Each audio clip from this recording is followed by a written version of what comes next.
So please welcome Christy Levy to the show once again. Welcome, Christy. Thank you, Ashley. This is awesome. It's great to Oh, be invited back a second time. thank Well, you. actually, third time. Third, right? Ah, Third time. ooh, I feel very special. You are very special. And I was thinking here while I was waiting and like pondering my Christy life together as we've connected in this life of ours over the last couple years. And I was thinking about, like past lives, like thinking of going back, like I know we're connected in some way. It's just that connection. And I've gotten to be more, tuned into even being at the retreat with you in May, knowing that there's so much more to this life that we've learned in the last few years, right? Right. Yeah. Yeah. I didn't, if you had asked me 18 months ago, I would have said past lives were a load of crap. That's the thing about me is that I keep eating my words. I just Huh. keep, I say, no, there's nothing to that. And then sure enough, as I move along, I actually get really physical, what do you want to call it? Verification of it. Proof. Yeah. Yeah. And the more that I go, the more I'm starting to recognize that those, especially those people that when you meet them, you feel it. Right. You've done it. We've done this dozens, hundreds of times in different ways and different roles, because the minute you meet, it takes you 30 seconds to get very deep into a conversation. You just feel that love for someone. Mm-hmm. And that's what it was like with you. And now I'm starting to really understand that's exactly true. And they don't all have to be Earth either. I'm Right. getting that message, right? These lives are all over the place. We're not the only planet out there. No, it's like I remember Gary, one of the things he used to always say, or Joshua would say, when you leave this physical body and you enter this place, you're going to say, that's who you were. Like you were that person in me to my life. Like what?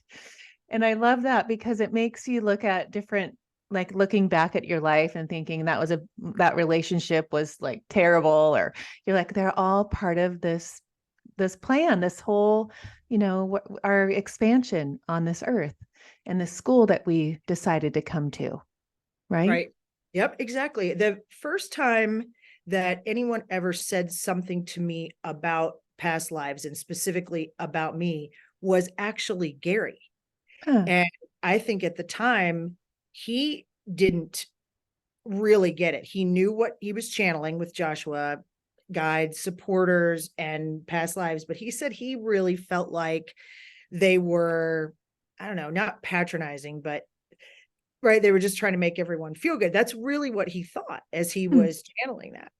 And we were together several years ago at a group event, and Gary said to me, I was talking about the situation with my boyfriend that was murdered, and my ex-husband had murdered him.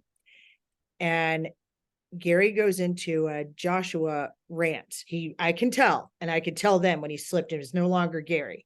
Right. And he is explaining to me this soul contract, and that this group of us, my boyfriend, my ex-husband, just this whole group of us were like a band of brothers in the non-physical doing this stuff. And this event was orchestrated for me as part of our soul contract. And that this time in this life, it was to shoot me off, wake me up and shoot me off like a rocket to uncover talents, abilities, to fulfill some purpose. And this was long before I had uncovered any psychic ability, any of that. And I said, okay, now that's Joshua. And I thought, and that started me thinking, okay, well, maybe that's possible, but I still didn't believe it. It's taken me a long time to just walk through and get to the point where I 100% believe it now. Right. Oh, I so much more, so much clarity in my life. And I feel like my life is, I think after, so I was looking back, I had you on, just you, in February of 2023. So really in a year we've had, this will go out at the end of December. And when I looked back at thinking of our growth, you know, and what we've discovered, and I'm looking at your growth and what you've discovered and what you've uncovered in your gifts and how it just continues to like delight you, like of what surprise and delight you, whatever Abraham says. And it's like, I think my life is, I think when I had you on in February, I got off there and I said, I take life too seriously. And I think it was like my dad came through when you did and I remember thinking, why do I look at life? That was what I said after I had you on was to people like, oh, I Wow. had Christiana. What my big aha moment was I take life too seriously. And since then, it's been a year of, you know what?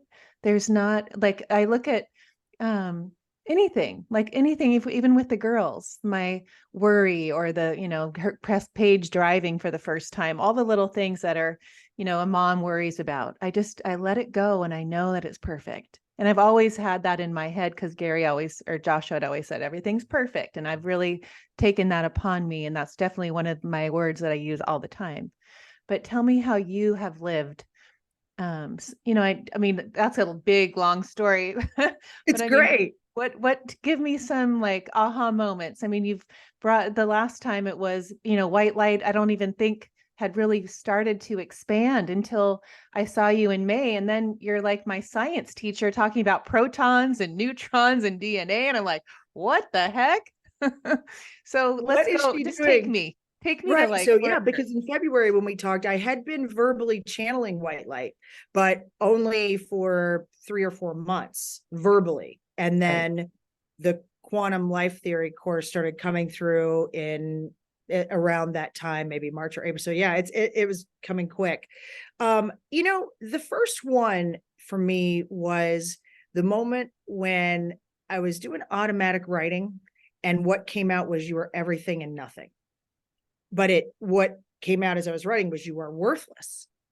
And I went through that process of, is that a limiting belief? Do I believe I'm worthless? And then getting to that discovery of I am and worth everything. That was a big one for me. And then since that retreat, those doing that for the first time in a group live, channeling white light in a group live, and really starting to understand letting go of my death grip on an outcome. That is such a relief to me. It's still a challenge all the time. I'm having people for dinner, right? And it is important to me that everything is delicious. Why? That everything's perfect, that everything finishes at the same time. So I will kill myself to do this magnificent thing. And it's going to be what it's going to be. Right. And there's nothing I can control in it. I just can follow my inspiration and say, well, if the rolls are burnt or if the meat is overcooked, that's what it's going to be. I can just relax and follow my inspiration here and allow it to unfold in whatever the best way for it to unfold is. And if I have a manifestation event, if I experience something that causes negative emotion, then that's the best thing for me. And I know what to do with that. It doesn't have to kill me. It doesn't have to drop me, right? Right. Okay. And I think that aha, right, that just let go of what the outcome needs to be. What does it really matter? It's going to be what it's going to be. So just relax. And I think I've enjoyed my life so much more as I just practice that every day. I can feel it, right? I can feel myself thinking that something has to be a certain way. And I can't believe how much I do it. And it's just beautiful. You said that you got off of your call with me and said, I take life too seriously. That's amazing. If talking to me made you have that thought, like to me, that may be the most beautiful thing anybody's ever said to me. Like that's the best compliment ever, because that's it. This is not a very long time that we're here. Right. I missed out on a lot of things with my daughter, trying to see to it that everything was taken care of for her, or that everything went a certain way for her. And in doing that, I missed out on some of the joy of just being with her by trying to control every outcome. So Right. that's the biggest one for me recently, Ashley, is that just that focus. Let go of that death grip. Yes. Oh, and I do my automatic writing too every morning.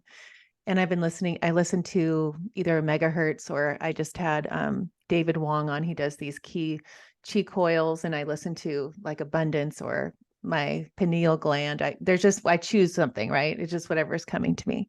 And this automatic writing has been so uh becoming so deep and so descriptive and amazing. And I can't imagine not having that, right? And I think of when I think of you and how, I think of learning to, really trust what's coming through you, and how you just had to learn how to trust. And I always say my favorite two words are trust and surrender. And it was in my life, every time I trusted and surrendered, but I look at that as when the magic started to come. And when I started to see the magic, the magic's always there.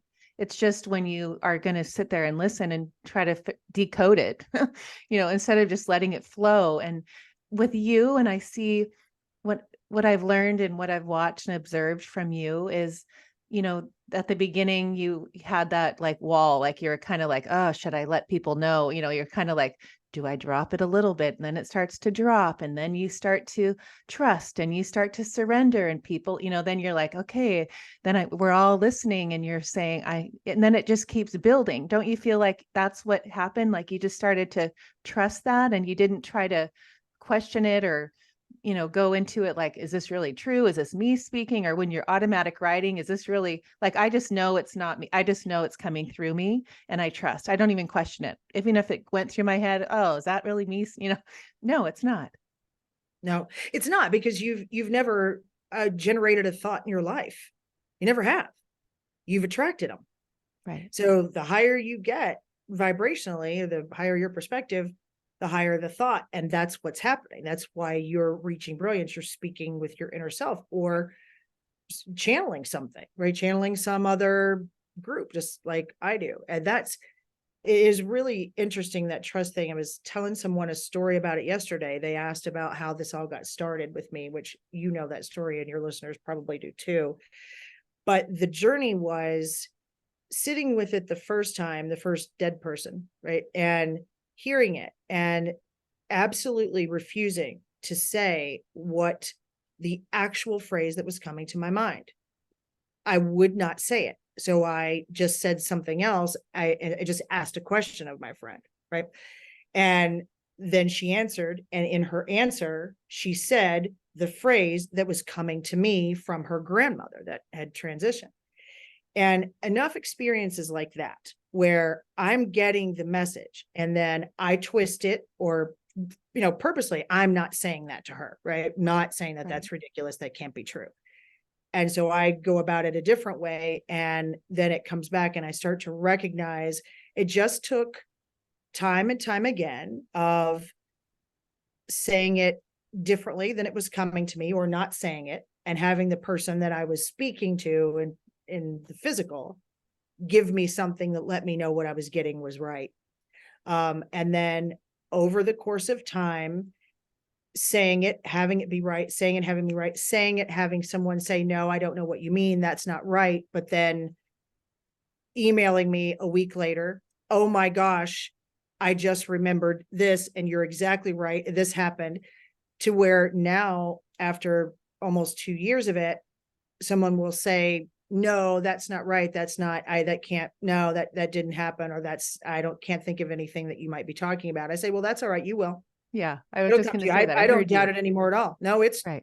this is what's being said. So you'll figure it out. Yes. Get it. And that confidence took 2 years of doing it a lot just to get that message. But I clearly know that everyone's getting them. And, you and I have a mutual friend that was at the retreat with us that started to, or tried to channel, began to doubts herself so much, but she is somehow very comfortable with me.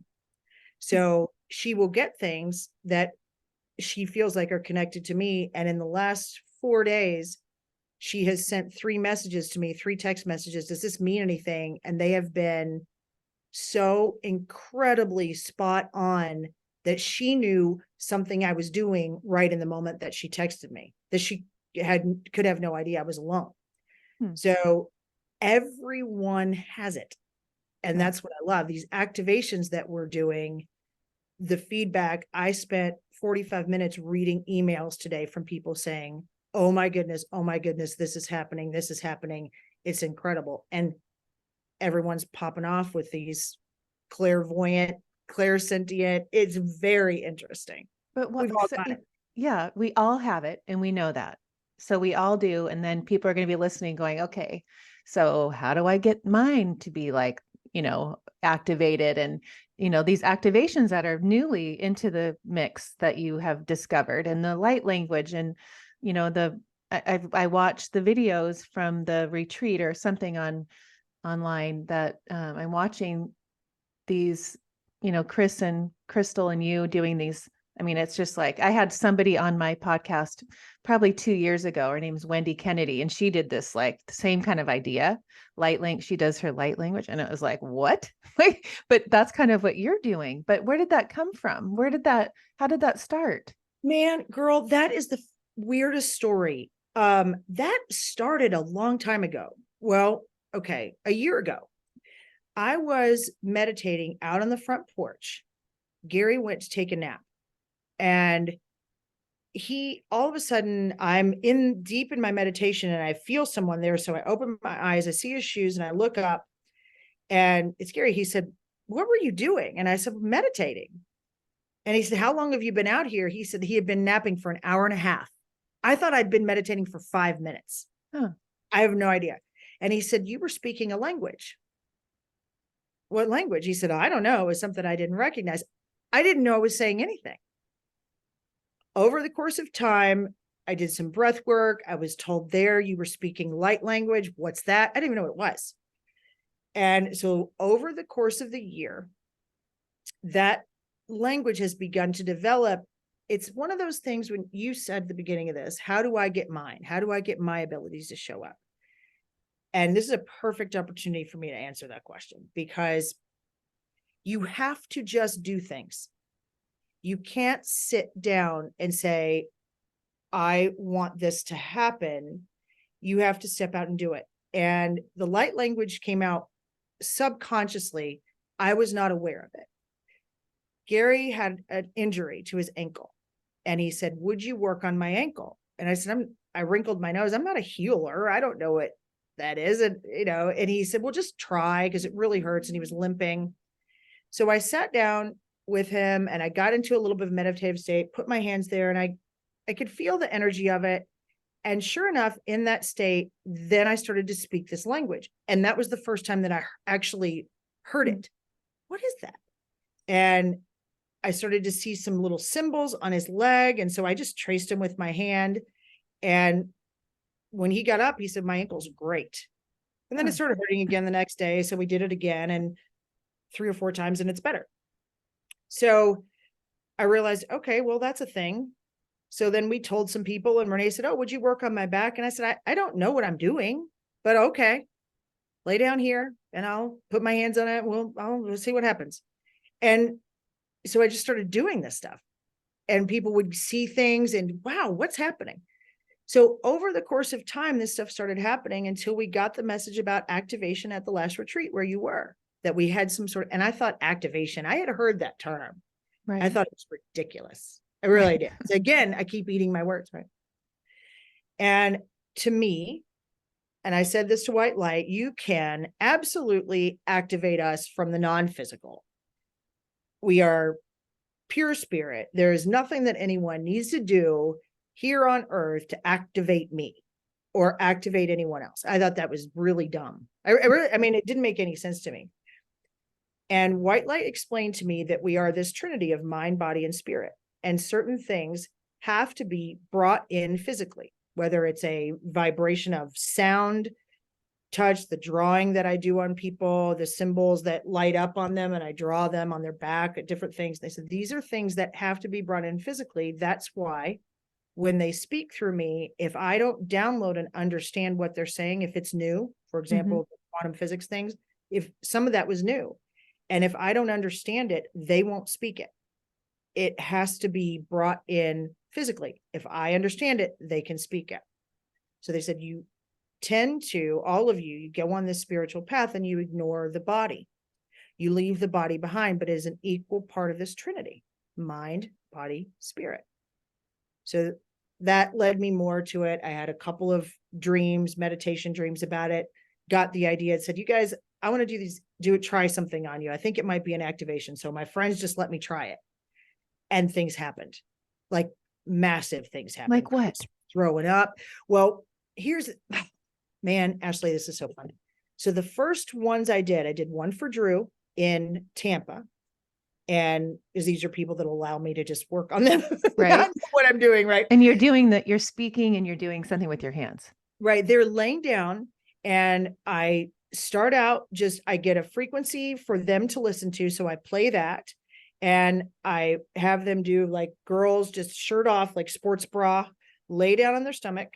And I just get sort of meditative, but I'm completely conscious. And then the light language starts coming. And in Drew's activation, I started speaking something different, a different language, right? I know, different language.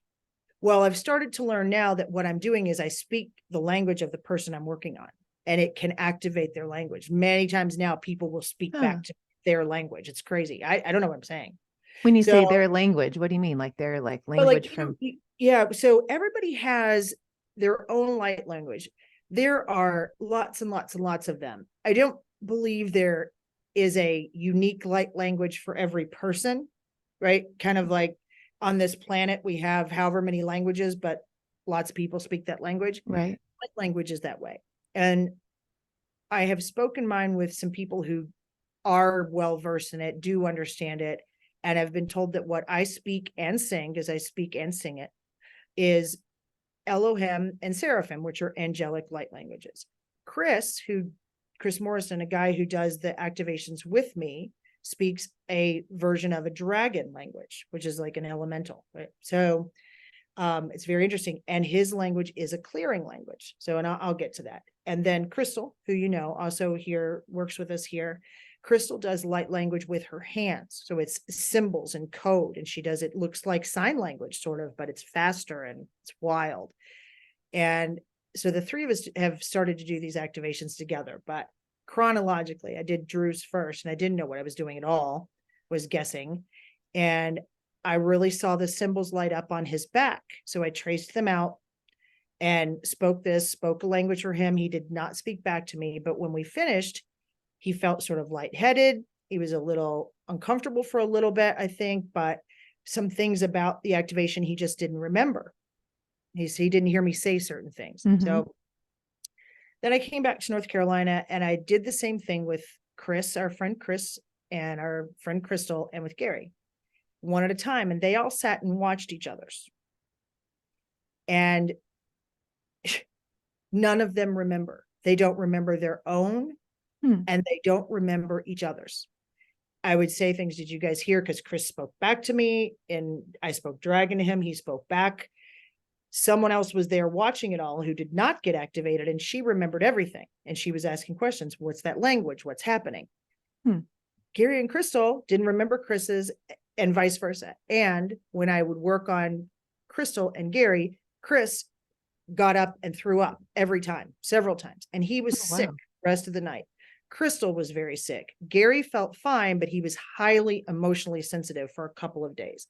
So we knew, okay, something is happening here, but we didn't know. Well, then Chris started being able to communicate with dead people, and this is crazy. It was just, things started happening that were unbelievable. And so then we knew we had something going. Started doing a few more. Then we did a group one at a QLT, and the feedback there was incredible. Some people feel nothing. It doesn't matter. Others have all sorts of things happen while they're doing it. They hear things in the room and want to know, who was that guy shouting over there? There was no guy shouting over there. Was it Chris? No, Chris was over here. I heard his language. No, I mean, somebody just shouting random words. There was nobody there, right? Just, it's bizarre. So wow. Yeah, it's really wild. And so, of course, Gary asks white light.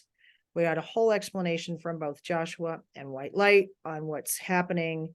And it's something about moving your body, the DNA in your body, to more crystalline DNA, or moving you from more physical to more light, and allowing your body to catch up with this ascension that you are doing with your mind and your spirit.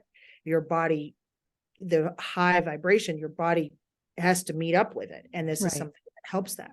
So people's intuitive abilities, psychic abilities come online, their belief structures open without them trying. So many things happen.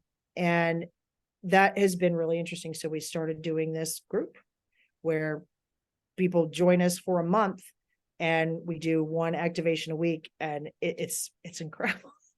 Huh. I don't know how we got here, but that's But where we are. when do you look at it like, because we're at this certain stage, like, people are, we're moving in this new level of, dimension, or whatever anyone wants to call it, the next, Density, I think, is density. I Okay. think that's what white light and Joshua call it, density, which, yeah. Right. So it's like, in order to even get there, this had to come into your world. Like, you had to, this is the next step to get us to ascension, to get to the next density. I think it's a part of it. Yeah. I mean, things just seem to unfold so naturally as we move along here. When I first started channeling, we created the basic training course, and then we did the foundations course. So we were doing these courses, and people in the Joshua community and new people were doing these classes, having the experiences, and raising their perspective very quickly. So it seems like the next thing that came about, it all overlaps, was me learning and understanding this activation thing to the extent that I do. I'm learning it right along with everyone else. And then bringing Chris and Crystal doing theirs. And then it became just easily understood that the three of us would do them together. And so, yeah, I think it goes along with a part of it as a hand in hand piece. It's gentle.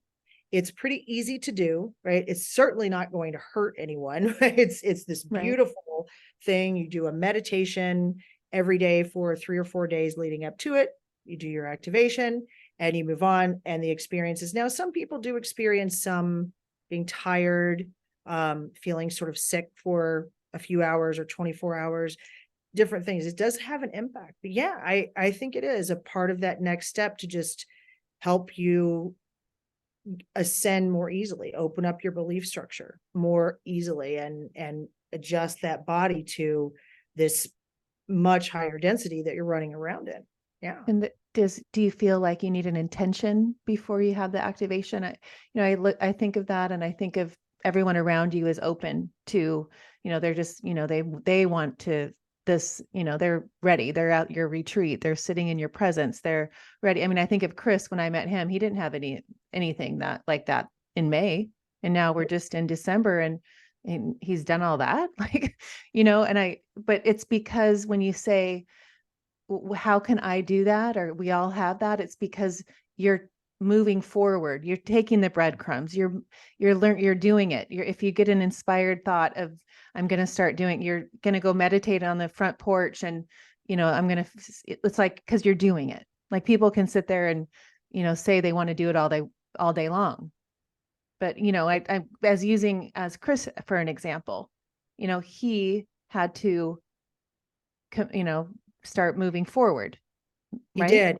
Right. He did. And for every one of us, it started with, and like you, taking the classes, doing the boot camp, taking this stuff and actually doing that work, doing a daily spiritual practice, doing the morning meditation, then at night, doing the assignments, finding those limiting beliefs and doing that work. And then you get to a certain point where you start to open up and you can hear different inspiration. In Chris's case, the activation that I did one-on-one with him, he was already doing a little bit of light language, but say in June or July, I did these activations on the 3 of them here, and the light language opened up for him a lot. But at the QLT event, the weekend event of Quantum Life Theory, someone asked me to do the activations on them. I didn't offer.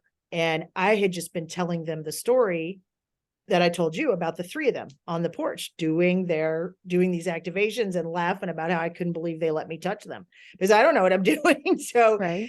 and they were all fascinated with this, and we're relaxing at the end of the day. And someone in the group said, Christy, would you be willing to do these activations on us? And I said, I don't know. I don't know if I can do it for a group. I don't know. And then everyone's, oh yeah, come on, let's do it. So I said, all right, let's go. So then I looked over at Chris and I said, you're going to do it with me. And he turned green. He wanted to throw up and run. He was so nervous.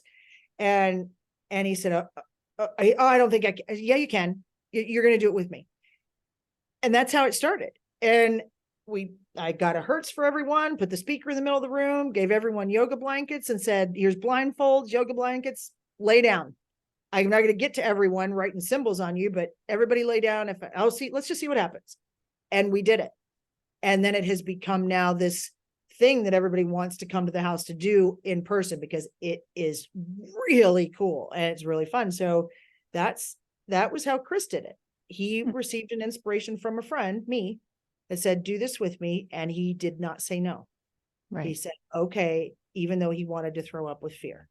Right. And now I bet if you asked him, doing this with me and with Crystal is the most fun thing he currently has his hands in. Neat. When you see the light, the symbols on, when you were talking about Drew and seeing that you draw them out. Is that something that you put on paper and try to decode? Like what is? Well, we have, and a lot of them we can find certain symbols, and some of them I even recognize, like triangles that are sort of interlocked or upside down triangles. The Ankh symbol, which is looks like a little bow tie sort of with the circle on top. I've drawn those. Some of them I don't recognize. We can put, pick pictures of them and just scroll through Google and different things. And we've found some of them, but it's the strangest thing of all the weird stuff, Ashley, the weird stuff that's happened to me. The way the symbols light up on people, I think is the weirdest one. It's the weirdest one of all. I can talk to dead people. That seems to be no problem. That's weird. But I look down at someone and it's just their skin. And sure enough, it looks like a projector from overhead is shining just a very faint light of a symbol, like in a stencil on their skin. And the first time I saw it was on Gary's leg, and I put my hand over top of it. What am I seeing? And I was looking around the room trying to find where the light was coming from, why I was seeing this. And I put my hand over it, got real low, and it was still there. I said, oh my goodness. And if I laid my hand on it, it wasn't on my hand. You see what I mean? Like, so I knew it wasn't. What is that? It was like coming from inside them. And it's this very faint light. And I didn't know what to do with it. So I just traced it with my hand and realized when I do, it goes away. All right. So now I recognize it, and Chris has been able to see it. And I think Tammy was able to see it too, because Tammy was doing that you saw on video, because Tammy does a lot of energy work. And so I drug her into it at the last retreat to do it with me. So, and that was an accident too. We were supposed to have a different group event. The person that was coming canceled. So I said, well, do you guys want to do this? And everybody was so excited. So that's what we did. But yeah, so now other people have been able to see them when I point them out. Look at this and watch me trace it. And so a couple people have been able to see it. I don't know. The Ankh is a protection symbol. The triangles are masculine and feminine energy. The inverted triangles.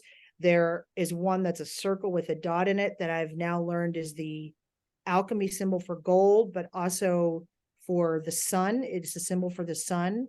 And I believe, to me, it's a symbol for the creator.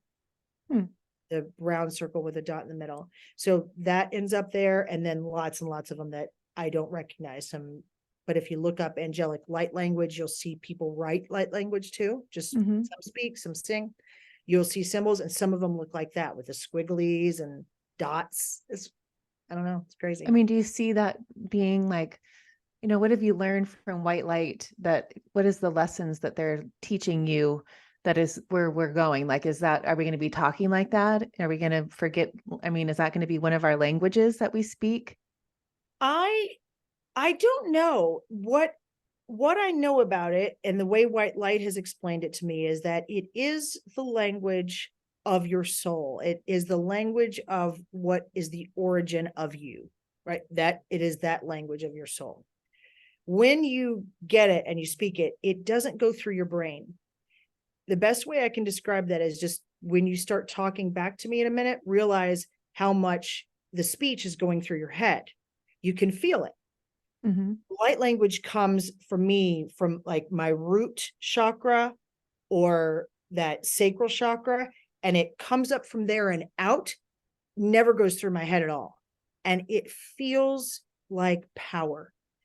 When I speak that language, the power that I feel, the energy that I feel it's like I could fly, Ashley. Hmm. It's unbelievable.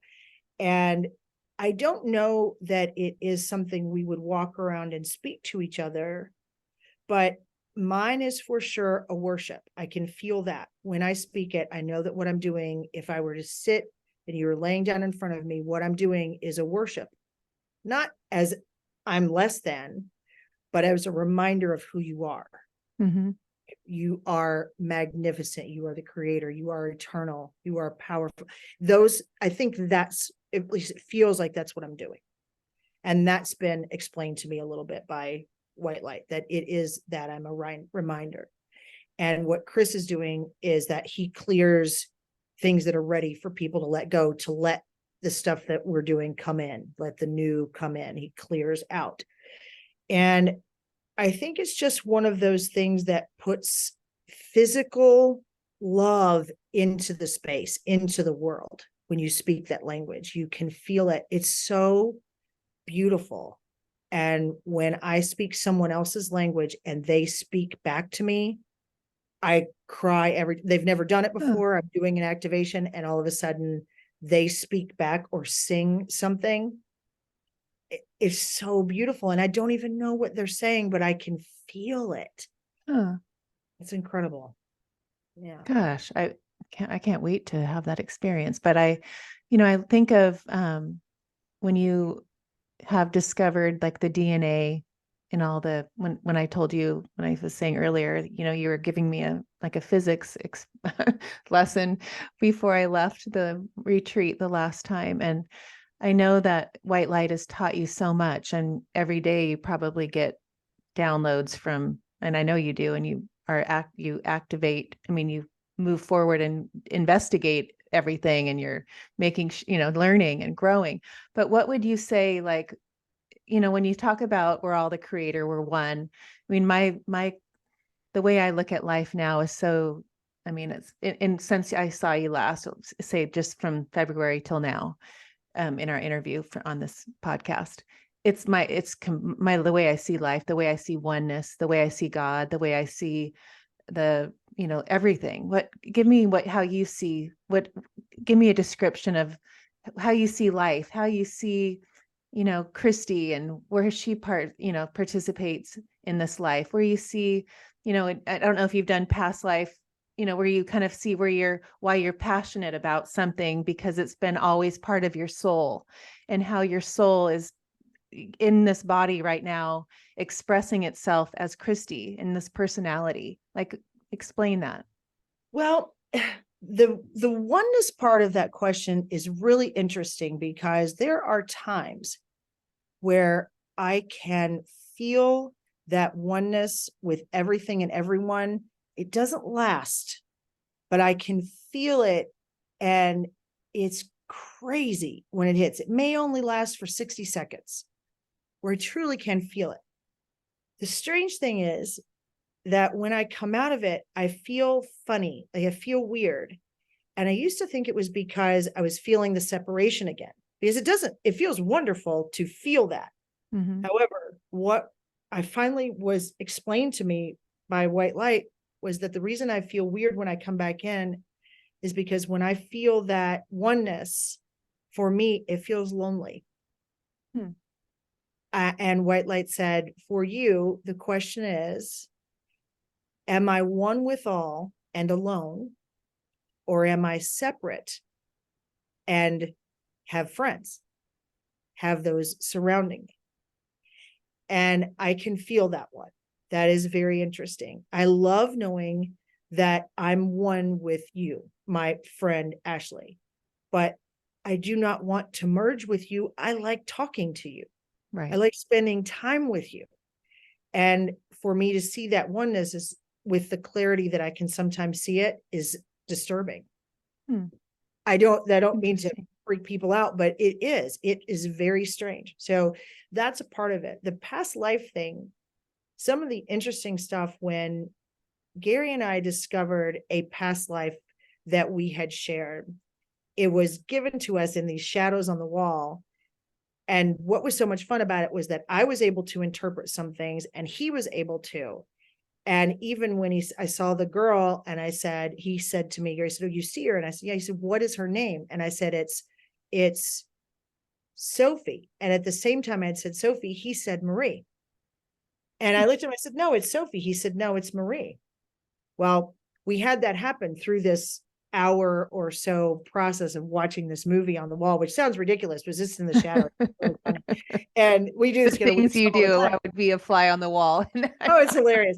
So I went to sleep and he stayed up all night researching all of this stuff we had found. Without making it a very long story, we found that this past life was someone named Marie Sophie Germain. She's a mathematician. She died in 1831. And 831 is how I sign everything. 8 letters, 3 words, 1 meaning. We did not notice that at the time. Because she was female and she was a brilliant mathematician, she had to go through a friend who was in a school, and she would give her theories and papers to him. He would give them and get them graded and give them back to her. And she studied and did some things that way. And when she started producing her own work, her own theories, there's now what's called the Germain, I think it's Germain prime numbers. She found a theory about prime numbers. She's brilliant. And she worked in vibration a lot and in physics a bit with vibration. But she submitted all of her work under a pen name that had to be a man or no one would take it seriously. We researched this, and Gary and I both knew this, and we found the man that was Gary, and it was amazing how we did this. But it was months later when I'm speaking to White Light, and I said, "Why am I not as brilliant as Marie Sophie if I was her in a past life with math?" And then I chuckled and I said, "Well, she was probably just connecting to infinite intelligence in one area, and I get you, right? I get to everything because of you." And White Light said, "We were with her. We were with you then. We have always been with you." And I said, "Oh, you were? So she was accessing just the math?" And White Light said, "She worked under a pen name, you recall?" And I said, "Yes." And they said, "What was the pen name?" It was Monsieur LeBlanc, Mr. White. Oh my gosh. I nearly fell into a puddle. And that was months after we discovered the story. We know for a fact it's true because we were both getting the information separately, watching this silly movie and taking everything I'd gotten from it and everything he did, the time, this place, the names. He was able to put this whole story together. Gary was just using Google. Isn't that crazy? I don't know if I even answered your question. I'm sorry. No, you did. And I'm thinking of my next one is because I'm thinking of how you can think of time now, because it's taken me a long time to understand that everything's happening right now. And you are that Marie Sophie right now. Right now. You know, the parallel lives, we're past, the present and the future all right now. Give me that, Christy, and your new this from my new where you are now with that whole concept. Well, it's a really interesting question. And I think a lot of us, you are one of those brilliant minds who, when I say things, you ponder it for a bit and then you were able to come back to me. It's very interesting to watch your brain work. So funny. I see time. White Light's been working with me for a while they spark me. Linear thinking, stop with that. So, and I get it. I'm in this reality and I have to, but one ability that I have is to be able to walk up to a building. And if I'm standing right there in front of it, I can go back in time visually in my mind, and I can see when it was not there, and then see it start to be built and know the year. I don't know how I know the year, but I can do that anywhere unless it's somewhere, something that was built after the year of my birth, which I don't really understand. And what I have learned from white light and physics and reading more physics and starting to understand things now, I'm led to experiments and led to things. The way that I see it, time and space are like the toroidal field, right? A torus that it's like a donut sort of that rotates inside itself. And so as space gets smaller, so you collapse space by walking from this point to that point. So I'm collapsing space by moving, and it takes a certain amount of time to collapse space. So I see them sort of turning inside out. They are a dimension on their own, but parallel realities within a dimension. Now that's a bit heady. So they just are reversed, turning inside out. When we're in this reality of space, where space has 3 dimensions, right? Mm-hmm. Length, width, and height. Time only has 1 dimension, that straight x-axis. That's it, linear time. When you move into the reality where space only has 1 dimension, which is what I'm doing, where I'm just seeing a flat photograph of something, but I can see it in directions. I can see the 3 dimensions of time: past, present, and future, in that location. So, but space is only 1 dimensional. I just see like a photograph and nothing moves. Does that make sense? Right. But it's like slides. So I see time. I love to play in linear time. It's a gift to us. It isn't a curse. It's a gift, because we can have a perspective on something. And as we approach a new experience, we can change our perspective. We have time so that we can experience something in joy. Mm-hmm. That is the beauty. We only experience one thing at a time, and we have time to change our perspective before we arrive somewhere so that we can experience it in joy. So I think of linear time as a gift, but I also understand it isn't quite real in the way that we think that it is. Right. I love that. That's a new one for me. Joy. I love that.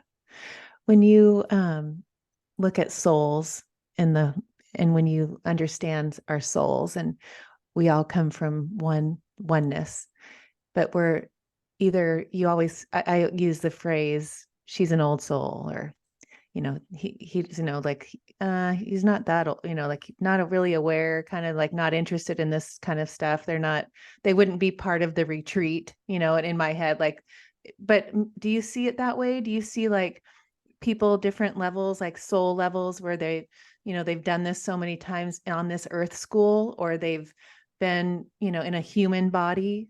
But I know we're talking about it's all happening now. So. Right. But you do gain the perspective of all of your other lives in this one, right? You gain it as it's happening. So your past lives have access to this new perspective that you have gained in this life. So it's changing those lives. They're always different.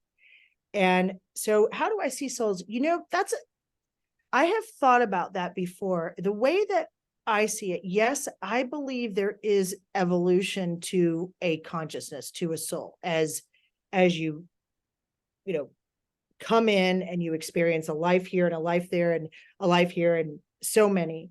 I believe there's evolution. What I don't quite know is if, from our human perspective, if we can really look and experience and say, that would be the experience of someone who hasn't been here often. But I think what you might be tapping into is that when someone is in a whole lot of fear and a lot of control, and they are just really trying to survive this life, to me, that is an indication of not having too many lives in this third density, this is a difficult one. We forget who we are completely. Right. Other densities don't do that. So that seems to be that indication. Or if you're speaking to someone, as you do, you work with kids so much, and you speak with them and you can look at them, look in their eyes and recognize, I believe that's a clear cognizance that you might have. You may hear people say, oh, it's an old soul learner. So what they're talking about is some sort of wisdom or smarts. I think what you might be seeing, in fact, I'm pretty sure of it, is that that's part of your gift.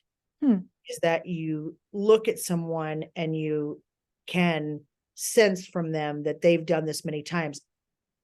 Can you tell that when you see someone, you can get a sense that this one has a very big, broad, intense purpose to live out, where at other times you are with someone and it's not that you don't feel love or feel that they're brilliant, but you can sense that they're just here to just experience life in whatever way it comes. I think that might be a gift you have. Oh, I love that. Right? I don't necessarily get that. In a reading, sometimes I will, but that's because it's being given to me in a different way. I think you have a cognizance about people that might be that, which could be why you're drawn to children, to teenagers. Probably. Yes, I'm very drawn. Yeah. So let's talk about abundance and money. And I think your life has taken a turn I've listened to you talk about, your old corporate job and the way, you lived a really, abundant life. I mean, if you want to look at it that way. And now you're kind of like living in this place of, I've shifted and I'm living in a different way. And I look at, I think you look at abundance and financial money in a different way, don't you? I do. I definitely do. And it's shifting all the time, though. I promise that. It is and has always been what I call my spiritual Achilles heel, money. I really enjoyed money. I do enjoy it. I love it. It is a really fun thing to have. And I spent a number of years driving spectacular cars, traveling first class, living, and yet I still do. And I don't seem to have the same income. If you were to look at the numbers, it doesn't seem the same, yet those sorts of things haven't changed much. Traveled a little bit economy class a few times and done some of that, but overall, I'm still doing a lot of the same things. Now, someone told me recently, a very good friend of mine, her name is Isabel, and she does hypnotherapy, and she's she's my friend too. Yeah, okay, Isabel. Okay. And we were talking about money, and she's come across something, and it was about understanding that money is consciousness and building a relationship with money that is somewhat more along those lines of a friendship, a relationship that is a give and take in a way of appreciation and gratitude. And that is a very interesting thing to think about. I just think it is such a distraction in so many ways to do things because you need the money. And I understand the idea of responsibility, having a family to take care of, bills to pay. And I understand that more than anyone could know. And I don't advocate that you just put your job in and lay under a tree, but slowly shifting and finding little ways. And this is all I've done. And I still continue to do it, to appreciate money, but not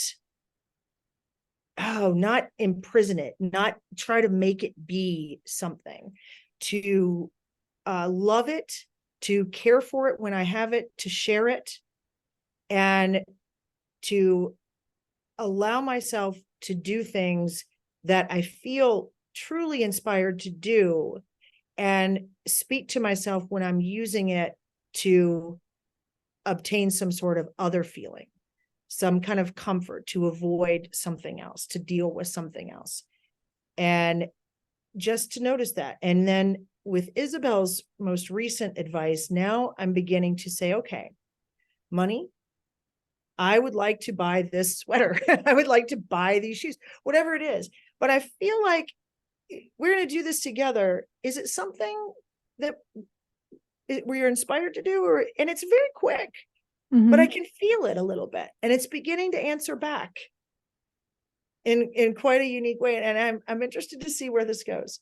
But yeah, abundance is just knowing that you always have what you need to do what you need to do. And I'm not always there. This Mhm. thing I know about this, doing this work, is this just gets deeper. There's not a point where, I'm there, I'm Right. gone now. I'm not. I still get in those moments where I cry, I want to throw a plate, I have a panic attack about some bill I have to pay. It happens all the time. Right. And it's just, the difference is that it doesn't last, and I know what to do. And I have help and support in friends and things I can go to, a white light to get me through it, that I didn't have before. But all the same stuff still occurs. It still Right. happens, just in different ways. Yeah. Oh yeah, love it. I look back in my life when you were talking about that. When I used to have a day spa, and I started it with nothing. And I remember going to the bank when I would have checks to deposit, and I would sit there with a pen and write, I just need, this amount. And I'd always ask, could you please write my balance on the deposit slip? And I would just sit there and visualize, like, whatever, $18,000. And I'm not kidding. They would write that number. And I just kept thinking, okay, Ashley, let's do it again. But it was a lot of pressure. And I remember thinking, okay, I've got to figure out how to pay these people and keep this place open. But I remember thinking, when I let it go and trusted and knew that it's always going to be there. And I just didn't have that heaviness. I knew I knew that number was going to come be written on that piece of paper. I knew it. Mhm. There was this knowing. And, and I'm raising Claircognizance again. You Oh, are okay. your claircog. That's one of Oh, your abilities. Sorry, go ahead. Sorry. huh. Because I do have a no. I do, like, when I pick out things, like if I'm going to pick out paint for my wall, it's like, I know that's the one. Like, they're like, what? I just know that's the couch, or that's the chair. I don't ponder the question, which one it's going to be. But I just have that, like, I know that when I'm raising my family, I guess that's what I was saying, is like with the girls, and you want them to have an awareness of, if money doesn't grow on trees, but you still want them to have that knowing that whatever you do that you love, money comes. And when you find that passion I'm at the place now that Paige is getting ready to go to college, and we're talking about majors, and, thinking of the future and trying to, like, develop that, whatever's coming through her. And it's so fun. But, you talk about, a new life in college and bills, and, what you have to pay. There's going to be a lot of things coming up. But when you teach that as a mom, I want them to understand that feeling of trusting and knowing. But you know what I mean? There's just like a little fine line in parenting, I guess, is my point. That was the thing raising her too. It is that fine line of shedding light on something, and not ingraining a belief that is so pervasive in society already, that work hard, right, to pay your bills, do all of these things. Right. There's the thing that I try to go to now, is where we started on this podcast, which is that letting go of my attachment to an outcome. Yes, I enjoy money, but if a bill comes and in that moment I can't pay it, that is also perfect. Right. And whatever happens, have money, don't have money, it is exactly where I need to be in that moment. And I know what to do. The only reason I want money is because it makes me feel good. If I can just feel good, Right. I really don't need the money. I certainly don't. So now, what is that relationship with it? Is it that I need it? Absolutely not. I can feel good no matter what. I want it. Okay, that's fine. At least I think I do. But is it what I truly want? I have no way to know. So all I'm going to do is follow my inspiration and trust. If I don't make money doing a certain thing, then that's exactly what I needed to see. It's what I needed Right. to have happen. And so I've even been working on that with Lily, with my daughter too. Just she's working so hard, starting this business after graduating from college, and so much stress that, sweetheart, there is not going to be a happy ending here to this very unhappy journey. Mm-hmm. It doesn't matter if you make money at this. Do you love it? Then just do it and do what you're inspired to do. The stuff will show up for you to do and you'll see. But if you have zero money in your bank account, promise you it's okay, right? It is still okay. Right. And, we all have that baseline vibration. You live a certain lifestyle, and you have since you were a child, generally. Me too. My lifestyle is better than my parents slightly, but generally I vibrate right about here in terms of socioeconomic status. So it is unlikely that I'm going to experience being homeless, right? That is Right. unlikely. And so should I worry about that? No, because if I do, then that'll be just fine. That's what I need to do. But that stuff is so far away. You do have a set point. Now from here, where do you want to go?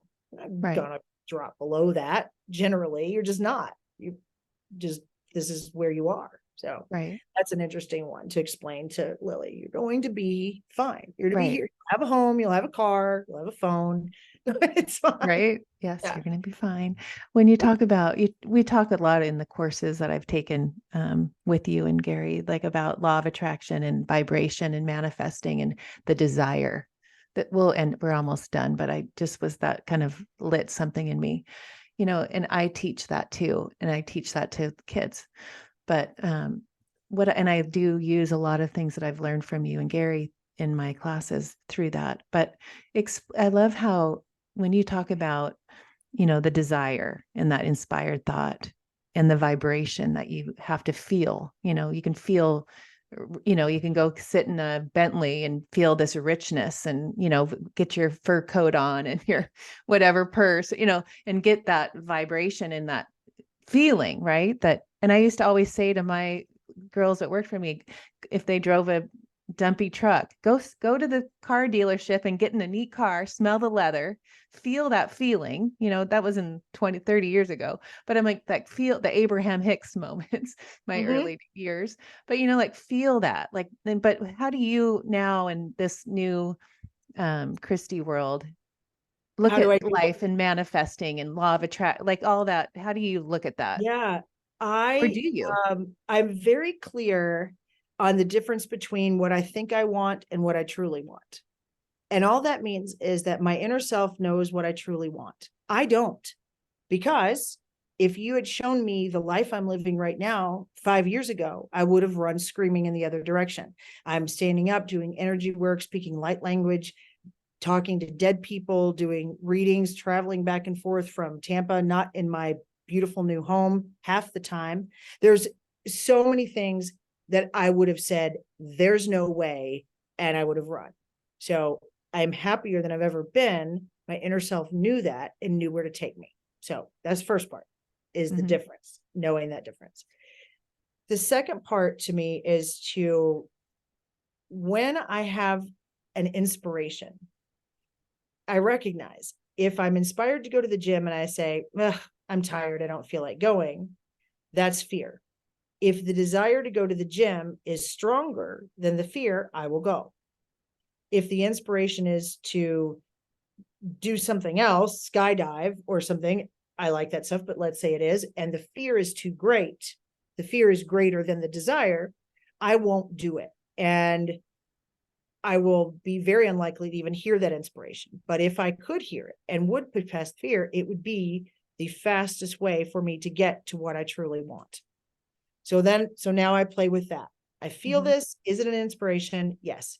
Then the other thing is that simple understanding of manifesting something, I let go of the outcome. Rather than just knowing I want a new car, that cultivating the feeling by going and getting a new car is an awesome way to do that. You can also say, why do I want a new car?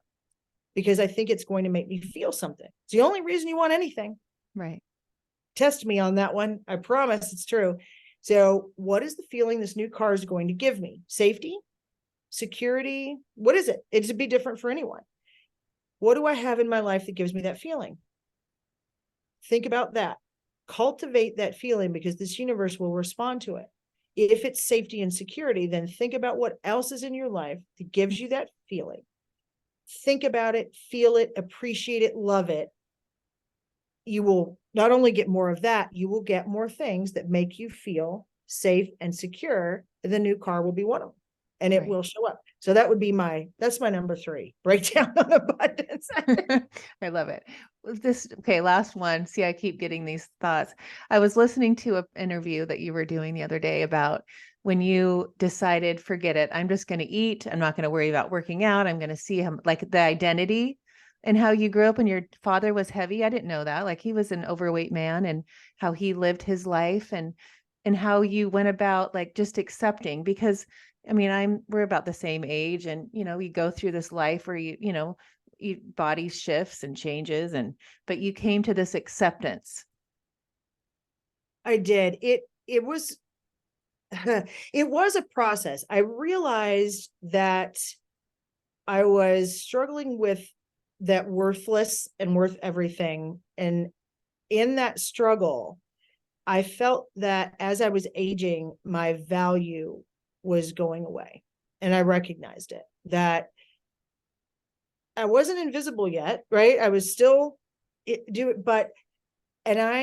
frightened me. I said, wait a minute, if I cannot see my value beyond what I look like, then, and I knew I was intelligent and kind, but it just, I'm sorry, just how I grew up. And I believed 90% of my value was based in what I looked like. And so I felt like doing something drastic. Was it an inspiration? I think so.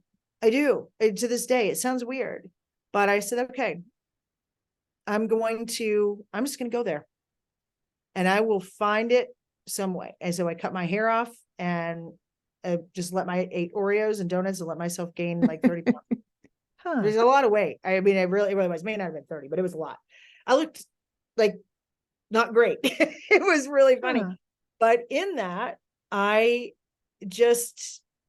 it wasn't like this overnight decision, right? This kind of happened overnight. I felt myself leaning there, and I showed up, and she said something about my hair. I said, cut it off. It's just little decisions.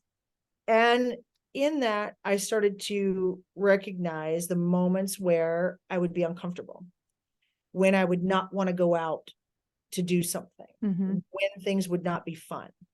And I started to recognize where my looks were the reason I was having a good time. My looks were the reason it sounds crazy, but it is maybe just unique to me. I just started to recognize it. And so then I said, okay, well, where can I contribute here? How could this be fun if I feel invisible, or feel like, this toad in the room? Right. And I started playing with it, and it shifted me a lot. And as in what way? Like what way? Weight over time, it just naturally fell off. My hair grew, and I cut it off a little bit more. So I don't like it long. Actually, I like it in this in between. And I found things that I liked about myself, and a lot of things happened.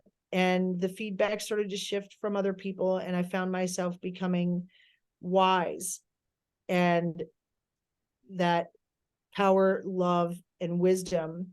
The wisdom was starting to expand of that Trinity. And I began to really love where I was, and the perspective of being 54 right at the time. So right. I love that.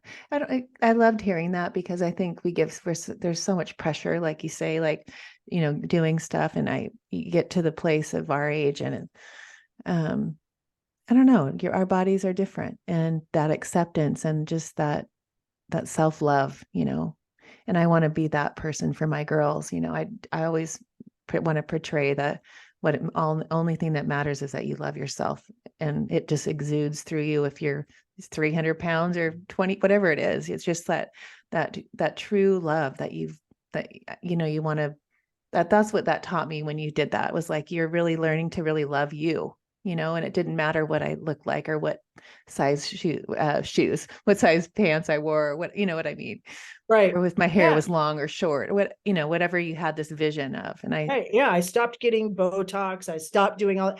I just was like, I'm not doing it. I'm just not. And it was just a little bit. The appointment came up, and it was like, you're due for your Botox in a couple of weeks. And I called. I said, no, not coming.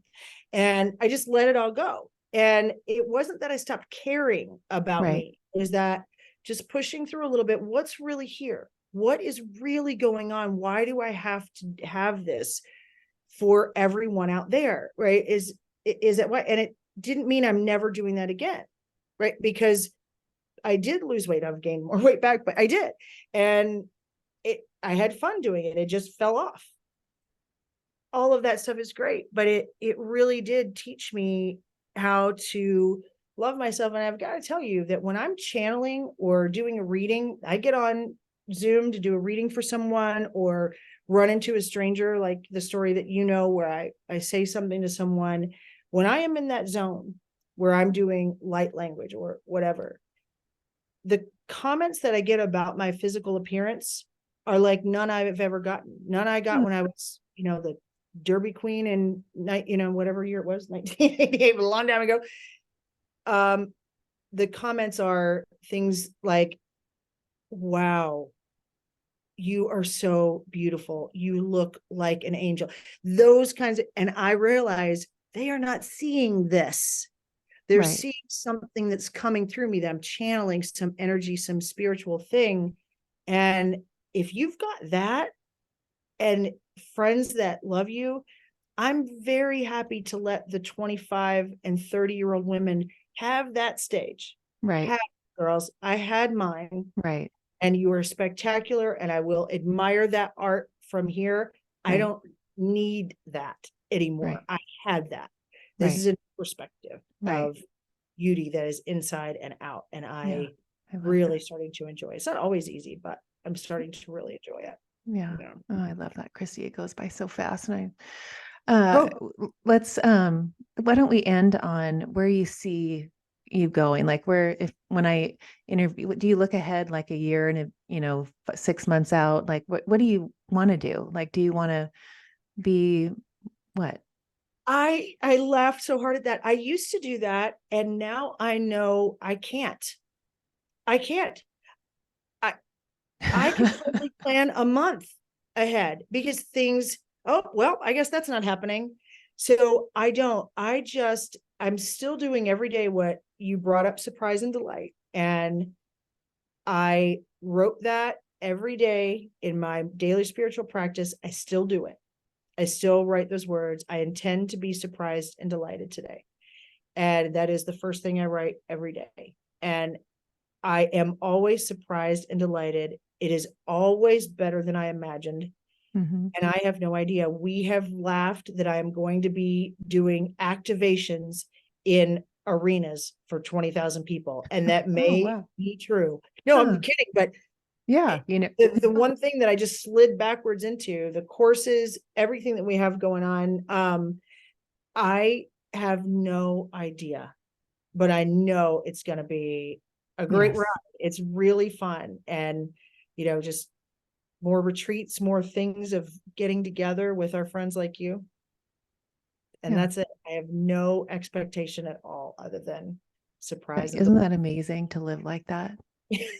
Yeah, I love yes. it. That's how, I mean, I do too. And I wake up in the morning and I'm excited for my, what it is. What is it going to be?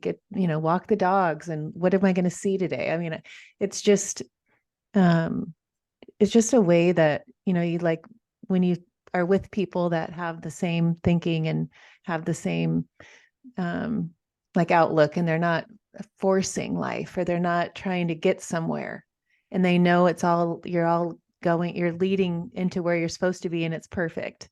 And to live in that place of it is perfect, and I am doing what I'm supposed to be doing right now, and I am in gratitude and thankful and in love and all those things. And oh, how could life get any better? I don't know. It keeps doing that though. It Yeah, I keeps know. getting better. So I'm not I'm not going to go looking for trouble, right? I'm not going to try to control it myself, right? I'm not plan a trip here or there. We're talking about doing a retreat in Europe, Oh, fun. next summer, things like that. But other than that, nope. Just Right. let it come. Yeah, I love it. Oh, Christy, I just love you. And I'm so grateful for this time together. And I love you too. This I is get spectacular. excited. Thank you. Thank And you. we will see you. You have your podcast with Gary, The Unimaginable Life, is fun to listen to. I listened to the ghost stories yesterday. That was fun. The Halloween Wow. episode. But that's fun to listen to. And then sometimes you're on Joshua Live, and we can find you.